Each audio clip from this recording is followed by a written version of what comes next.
Ladies and gentlemen from around the universe, from around the globe, from around the community, welcome to the Power, Purpose, and Passion podcast. I am your host, Anthony Cheam, speaker, life coach, author, trainer, musician, singer, songwriter, friend to you, podcast host, ready to give to you everything I've learned and earned so I can return it to you in compassion and love and care for your highest growth and your highest expansion so you can ultimately claim your power, clarify your purpose, and cultivate your deepest, widest, and highest passions possible so you can ultimately live a fulfilling, joyful, and loving, passionate, powerful, and purposeful life. And then ultimately, as you do that and experience it, well, the best ultimate high would be then to share what you've learned, what you've earned, what you've achieved, the wisdom, the love, and giving it away completely, endlessly, limitlessly, and so that you're completely and utterly empty by the time your physical body expires and you've given your life away. So thank you for joining us. It's now Monday, magnificent Monday. I had a very, very busy weekend. But before I get into my busy weekend, we get into the podcast episode. In 2 days, I ended up putting up over 70,000 steps on my Fitbit here. And part of the reason 2 days? because 2 days I could put up 70,000. And yesterday I got up at 4:30 and I went cranking from literally 5:30 in the morning till 9 o'clock last night, never stopping, cleaning my house and getting it ready and all this other stuff. Anyway, long story short, it was a very, very enthralling and testing weekend, but I love it. And it's perfect for this episode today because there's many times I failed on the weekend, but I didn't stop. I didn't quit. In every lesson, in every failure, there's a lesson to be learned. Even when you screw up royally, beating yourself up and beating yourself down. And I did that yesterday. I spilled a huge can of paint when I was painting the walls all over me and onto the floors. And after 12, 13 hours of already working, you're already exhausted. So the first words that came out of my mouth weren't very, very nice and pleasant. So I immediately got into the shower. I said, I can either sit here and cry about it, or I can get in the shower. And there's no use crying over spilt milk, as they say. And I got into the shower, wiped myself down, cleaned up the paint. And I changed my strategy from carrying the paint in my hand on painting to using a ladder. And anyway, point of the matter is that I could have easily stopped and just said, screw it.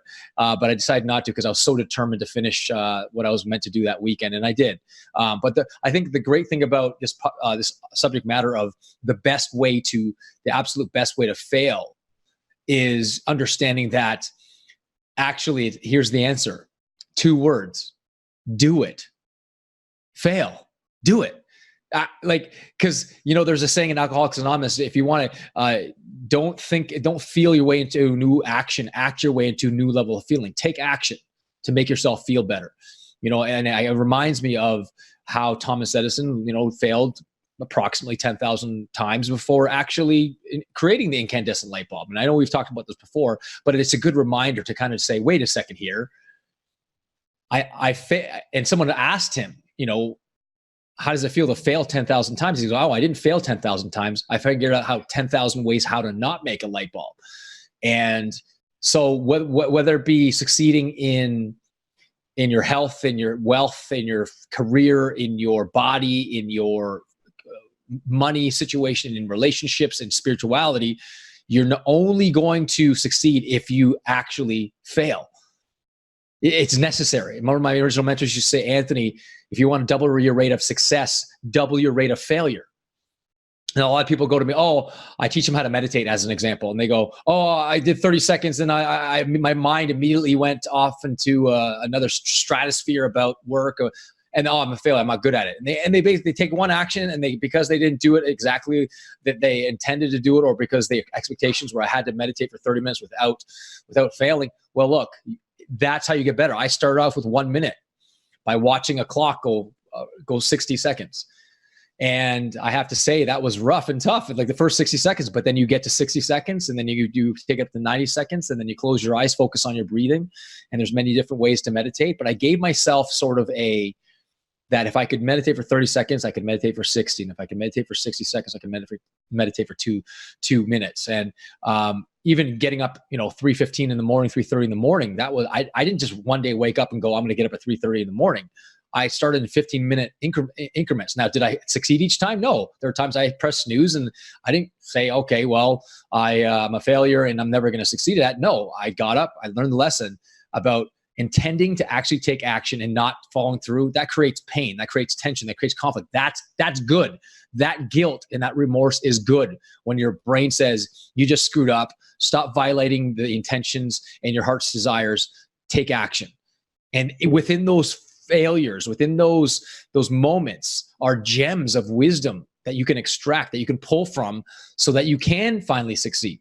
So the absolute best way to fail is to actually fail. Do it. Because as I said, you're not going to see too many people going with an idea that they got to succeed right away. Like if I were to teach you piano, it takes years and years. But if you just say, I'm going to learn one chord, or I'm going to learn one note, and I'm going to practice one scale, the power of small, the power of 1%, just improving even 0.01% every day. After 10 days, you're now up to 0.1%. And after another 10 days, you're up to 0.2%. All these other things, it starts to stack on each other. I don't think that was the right math, by the way.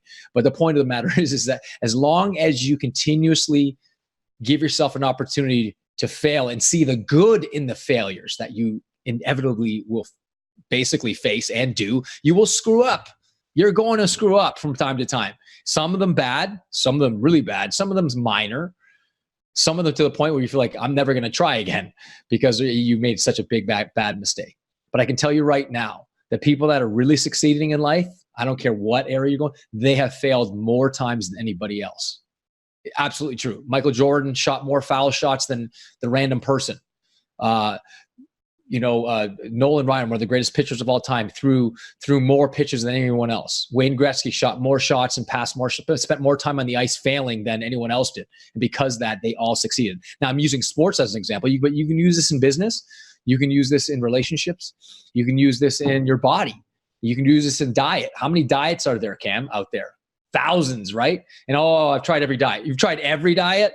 Is it the diet that failed? I often say one thing I do say to people: every diet works. Every single diet works, and I with no exception. Even if you're on the McDonald's diet, it works, because guess what? When you gain the weight, it's working, right? So whether you're on, the South Beach diet or the keto diet, whatever, it's not the diet. It's the person that's deploying the strategy that you decide to the diet.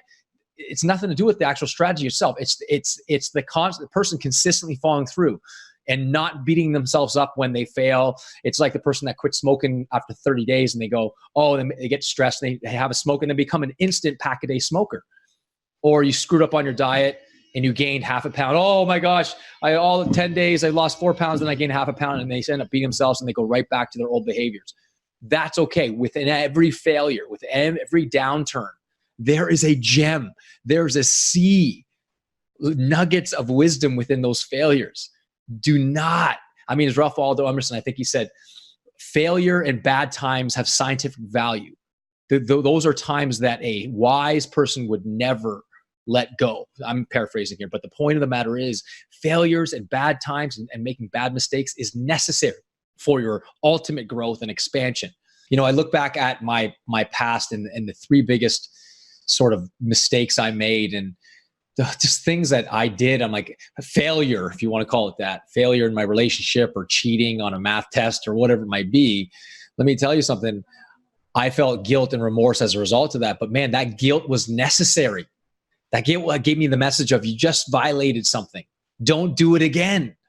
Don't do it again. And I think I've shared this on a couple podcasts before. There was a time when my dad was dying from cancer, and I was so full of myself in my early 20s, thinking that I was all that. And I was just so egoic on so many different levels, thinking that the world owed me something and I was better than I actually thought I was. And I remember my wife actually and I we broke up at the time, and we were no longer dating at the time. And I was, dating a girl, and my dad was home by himself after a chemotherapy session, and he was laying on his bed, and I was the only one home taking care of him. And then this girl called me, and I wanted to go out with her, and I was like, oh my gosh, excited, thinking that, my dad would be okay on his own.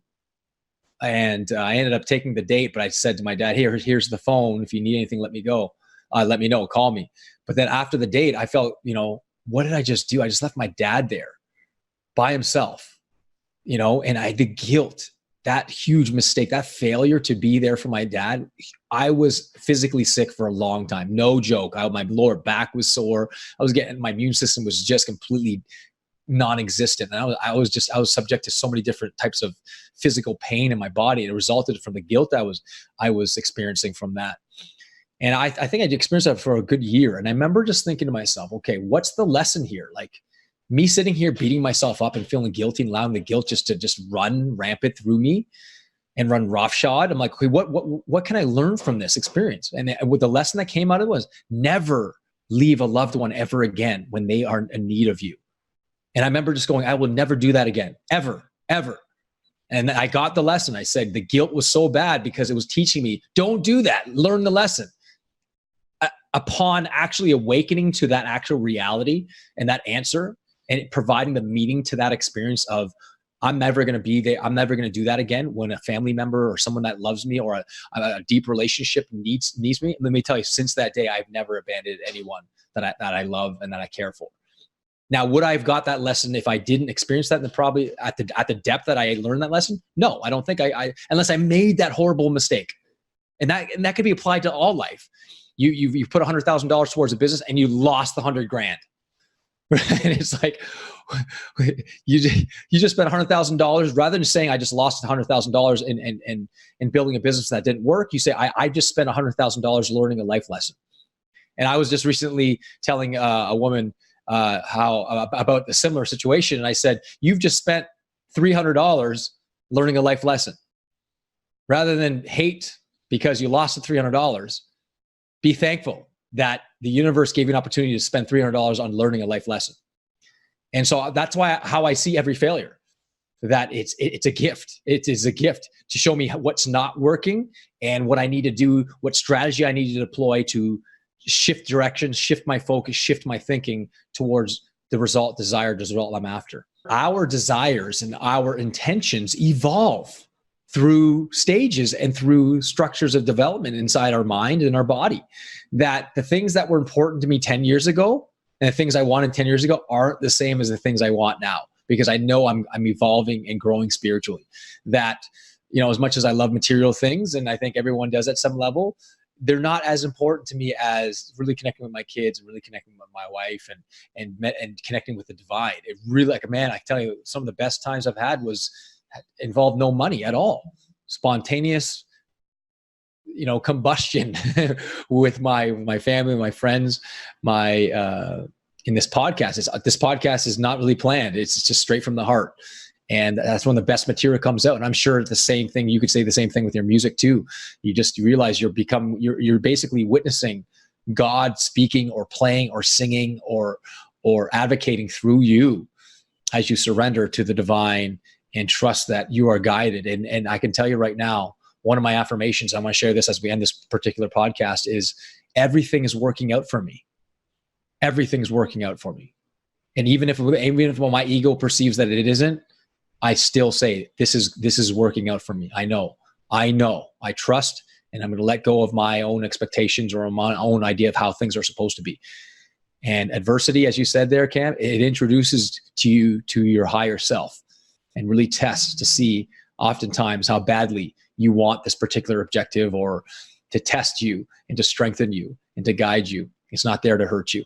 So God bless you guys. It's an absolute pleasure and a privilege to be on the show with you on a consistent basis. And thank you for the people that are joining us on Instagram, Facebook, that are listening to this passively on iTunes or Spotify or any of the platforms. We'd love to hear from you. Comment, like.